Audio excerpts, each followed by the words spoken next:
Hello students, welcome Hardware Skill Center Yamunanagar. Students, let's start a new topic, TCS. As per demand of students और मैं बोलूँ syllabus में भी yes इसका theoretical part है हमारे हार्डवेयर के सिलेबस में। तो अब इसको पहले थ्योरेटिकल पार्ट से स्टार्ट करते हैं, फिर फॉर श्योर हम इसको टैली में भी सीखेंगे प्रैक्टिकली। TCS होता क्या है पहले इसके बारे में जानते हैं और फिर नेक्स्ट क्लास में हम टैली में इसकी ट्रांजैक्शंस करके देखेंगे। Indian Income Tax Act has the provision for tax collection at source. In these provisions, certain persons are required to collect a specified percentage of tax from their buyers on exceptional transactions. Most of these transactions are trading or business in nature. It does not affect the common man. अभी क्या है जो हमारा Indian income tax act है, इसमें provision है इसके लिए टैक्स कलेक्शन के लिए, टैक्स कलेक्शन एट सोर्स, यानी कि मैं इसको एक बार आपको उससे रिलेट करके बताती हूँ। जैसे टीडीएस था टैक्स डिडक्टेड एट सोर्स, कि जिसमें हम पर्टिकुलर एक माध्यम से एक सोर्स से टैक्स डिडक्ट करते हैं और फिर हम गवर्नमेंट को डिपॉजिट कराते हैं। ऐसे ही ये उसका ऑपोजिट है, इसमें टी डी ना लेके टी सी है, टैक्स कलेक्टेड एट सोर्स। इसमें हम कस्टमर से टैक्स बेसिकली कलेक्ट करके गवर्नमेंट को डिपॉजिट करवा रहे हैं। उसमें क्या था कि हम डिडक्ट करते हैं, इसमें हम कलेक्ट करते हैं। ये सेल पे लगता है, वो हमारा इनडायरेक्ट एक्सपेंसेस पे लगता है। अब इसके बारे में जानते हैं। Now what is tax collected at source, what is TCS?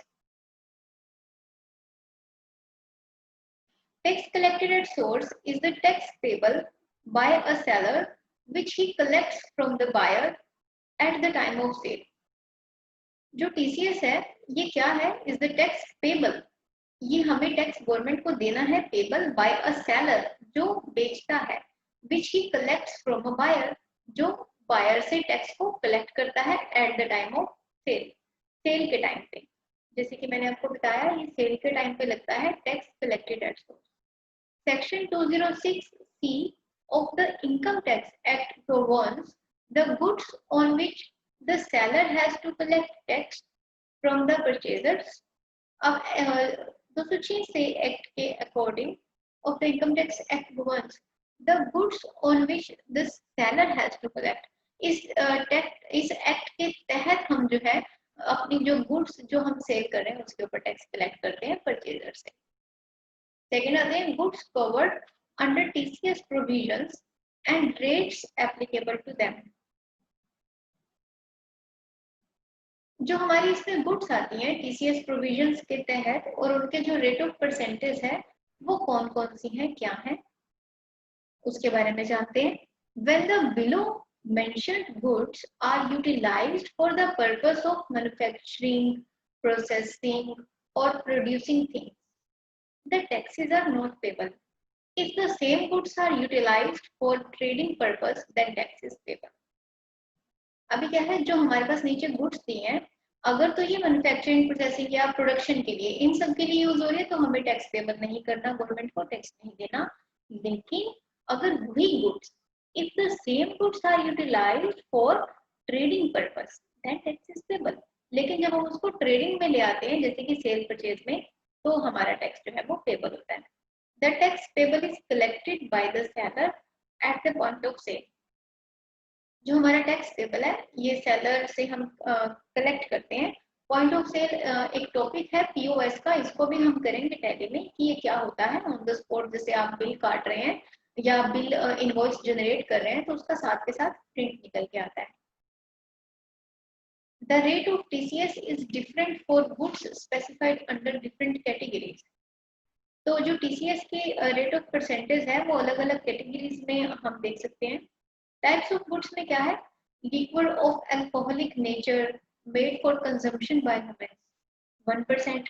ये कुछ हमारे पास आइटम्स हैं जिनके ऊपर TCS लगता है, यानी कि इन सोर्सेज से we just collect the tax to deposit to government. ऐसे ही जो timber good under forest list है उसके ऊपर 2.5% है, टेंडू लीव्स के ऊपर 5% है, timber wood by any other mode than forest leaves उसके ऊपर भी 2.5% है। If forests produce other than tendu leaves and timber 2.5%, तो इसकी रेट ऑफ परसेंट आप देख सकते हैं बहुत कम है। सिर्फ tendu leaves जो प्रॉपर है उसके ऊपर 5 है, बाकी के ऊपर 1 and 2.5 है। मिनरल लाइक कोल, आयरन, इन सब के ऊपर भी 1% है। And the bullion that exceeds over 2 lakh or jewelry that exceeds over 5 lakh 1%. Purchase of motor vehicle exceeding rupees 10 lakh 1%. Parking lot, toll plaza and mining and quarrying 2%. तो इनके जो rate of percentage है इसको हम tally में भी करके देखेंगे जीएसटी वर्जन में ही। उसके बाद आता है classification of sellers and buyers for TCS. जो इसमें क्लासिफिकेशन है सेलर और बायर की टीसीएस की, उसके बारे में जान लेते हैं। There are some specific people और organisation who have been classified as sellers for tax collected at source. No other seller of goods can collect tax at source from the buyers apart from the following list. अभी इसमें क्या है,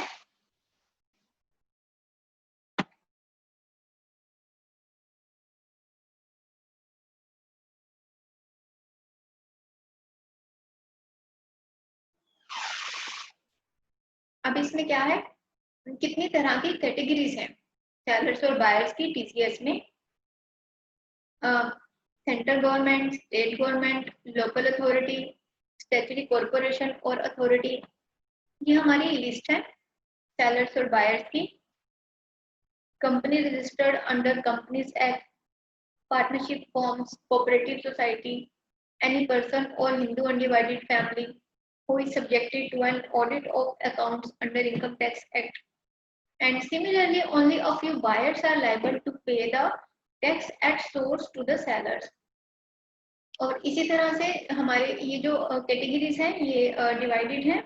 और इसी तरह से जो बायर्स हैं they are liable to pay the tax at source to the sellers. उनको ये जो टैक्स है वो सेलर्स को देना ताकि वो आगे उसको एज ए टीसीएस के फॉर्म में गवर्नमेंट को दे सकें।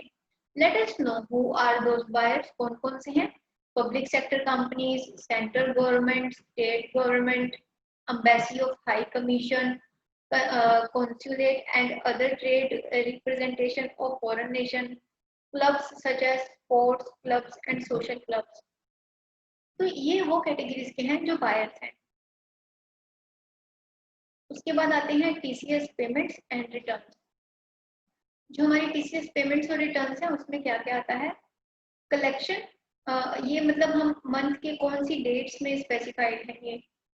Collection month, quarter, ending, due date of payment, due date of filing return.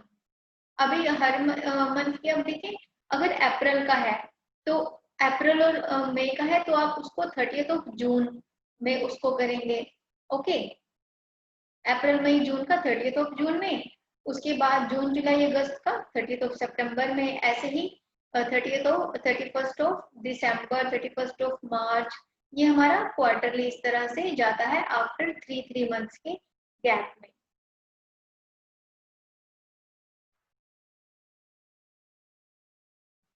ये जो हमारी इधर वाली डेट है ये है कलेक्शन मंथ क्वार्टर एंडिंग की, कि हमने कब कलेक्ट किया।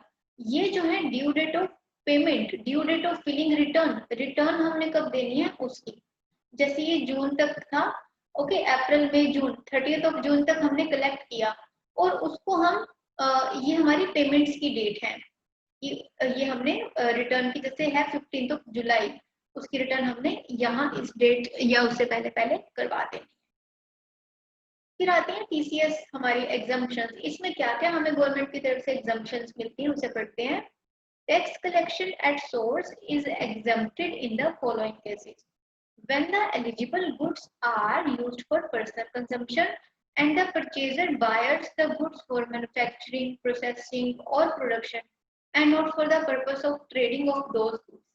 अब पहला आता है कि अगर जो हमारा ये जो गुड्स हैं अगर वो पर्सनल यूज के लिए, पर्सनल कंजम्पशन के लिए यूज की जाए, the purchaser buyers the goods for manufacturing, processing and production.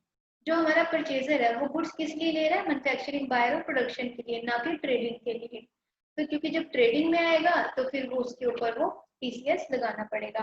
Exemption की कैटेगरी में लाने के लिए या तो वो पर्सनल यूज पे होगी या फिर वो मैन्युफैक्चरिंग के लिए होगी।